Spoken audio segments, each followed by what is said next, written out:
Welcome to Vintage Movie Time. I am George. Thanks for stopping by.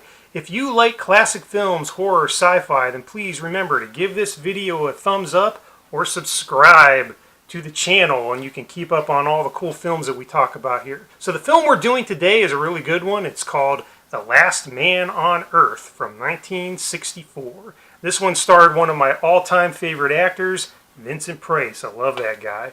And it was directed by Sidney Sacklow.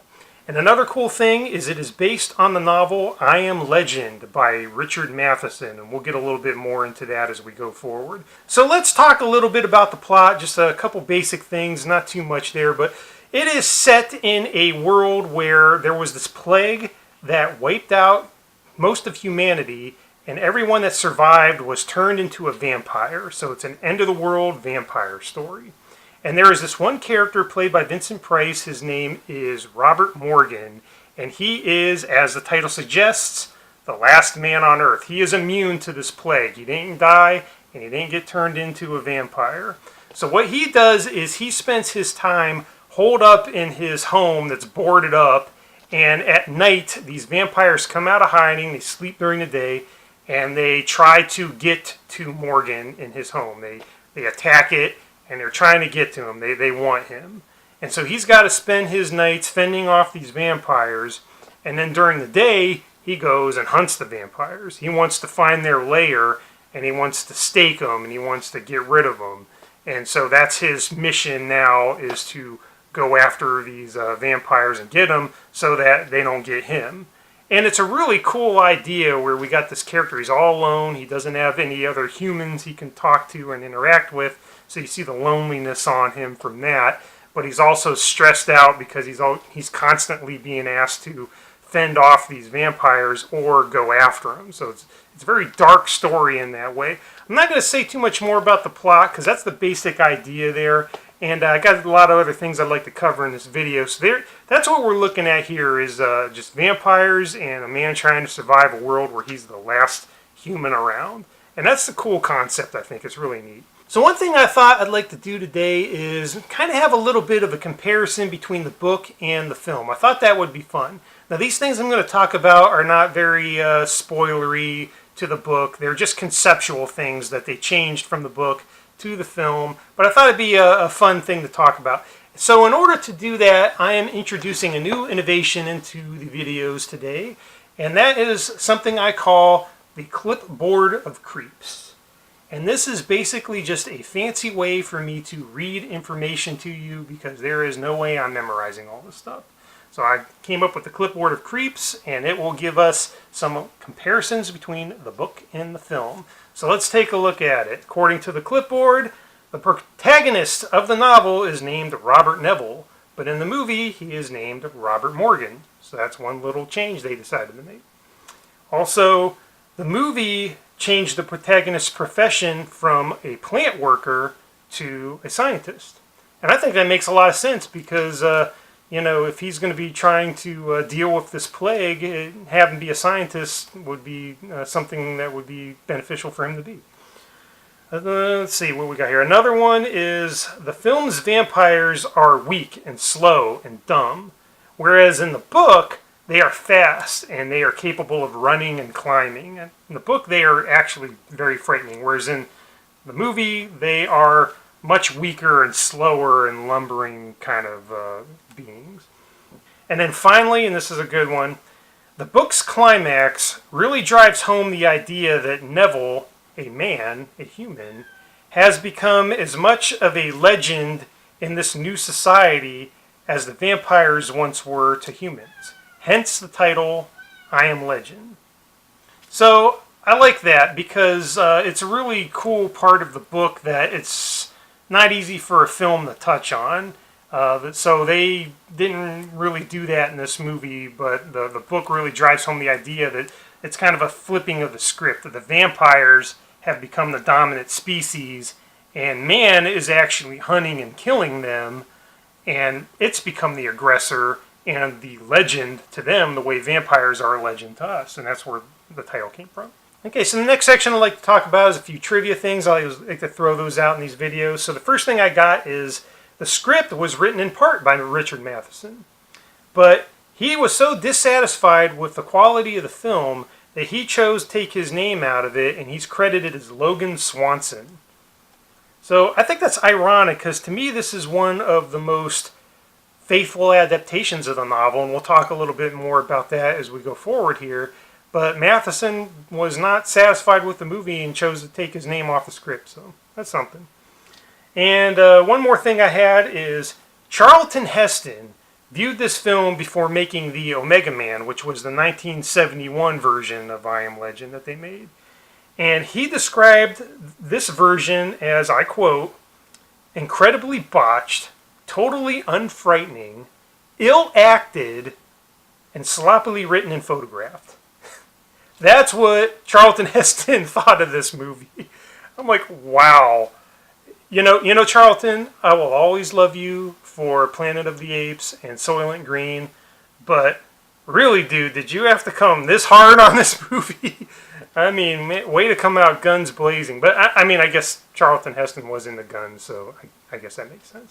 Okay, the next section I'd like to talk about is a section I call Silly Stuff.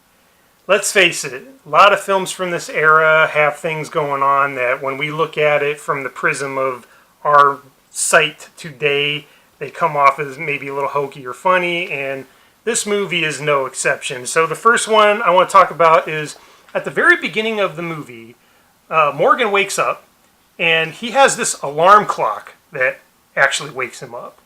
And you got to remember, this is 3 years into the plague. He's been the last man on Earth for 3 years.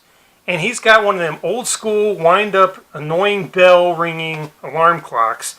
And he gets up and starts his day from that. And the first thing I thought was, man, if I'm the last man on Earth, the last thing I'm doing is letting that annoying bell-ringing alarm clock wake me up. I'd be smashing that thing on Last Man on Earth Day 1. So I thought that was a pretty funny thing. And another funny part that kind of caught my eye was there's this gag where he has this reef of garlic, because the vampires have all the weaknesses of vampires that we associate with them. They don't like garlic, they're allergic to that, they don't like their image in a mirror, they hate the sight of their own image and they're afraid of it. They stay out of sunlight, you can stake them in the heart and that kills them. All the tropes that we know of vampires are a part of this film. So he has this reef of garlic hanging on the door to repel him. And so he goes out and gets the garlic and sniffs it, and his voiceover says, oh, it's lost its pungency, I'm going to have to go get some more. And he remedies this by going to a grocery store, and he makes his way through, and he goes to a basket in the produce section and gets more garlic. And it's funny to me because it's like, why is that garlic fresh and the stuff hanging on his door is not? It's not like he went to a greenhouse and grew some more and got it out of the dirt. No, he just got it out of a basket at the grocery store. I just thought that was a funny part. So the next thing I'd like to do is introduce a new concept into my videos, and it's a section I call Viewer Comments.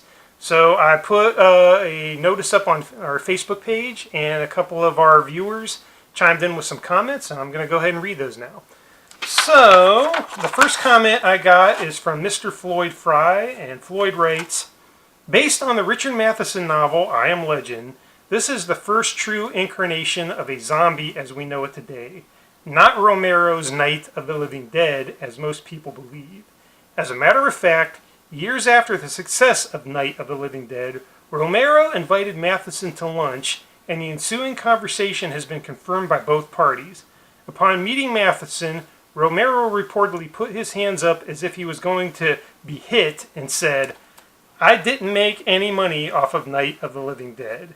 He then confessed that he stole the basic story from I Am Legend. Matheson has been quoted as saying, homage means I get to steal your work. However, Matheson has stated that he truly didn't have any animosity toward Romero. So thanks a lot, Floyd, for sending in that comment. That is a really cool story. I appreciate it.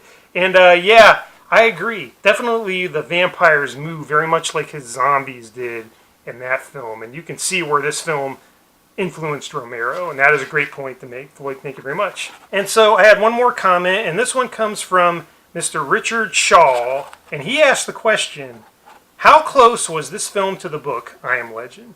Very good question, Richard, and my opinion is that this is the most faithful adaptation of the book to film that we've had. We had, like I said before, Omega Man that Charlton Heston did. That veers very far, in my opinion, from the tone of the book. And then they did a version with Will Smith a few years back. Then it was titled I Am Legend. And that one wasn't bad, but I really feel that this film captured the tone and the idea of the book best, even though Matheson reportedly wasn't happy with it and chose to take his name off the script. But I still feel this one fit the book best. Thanks again, fellas, for giving your comments. If you would like to get involved in commenting on my upcoming videos, the best way to do that is to join the Facebook group. I have a link in the notes below. Just click on that, join the group, and that's where I make announcements about upcoming films, and you can make comments about them, and maybe I'll read your comments on videos. Please join the Facebook group. We'd love to have you there. All right, so that brings me to my final thoughts, and my thoughts are I enjoy this film. I think it's atmospheric. I think it's creepy. I love Vincent Price, like I said before, and I think he just kind of captures this character well. And one thing I really appreciate about this movie is that it's in black and white. And I think the book and this story needs that. I think it benefits from the bleakness of a black and white version versus the other two ones that are in color. And I appreciate that. And I also like how the film knows that it needs to end not on a happy-go-lucky or some kind of a optimistic note. It ends on a bleak note, and the book did.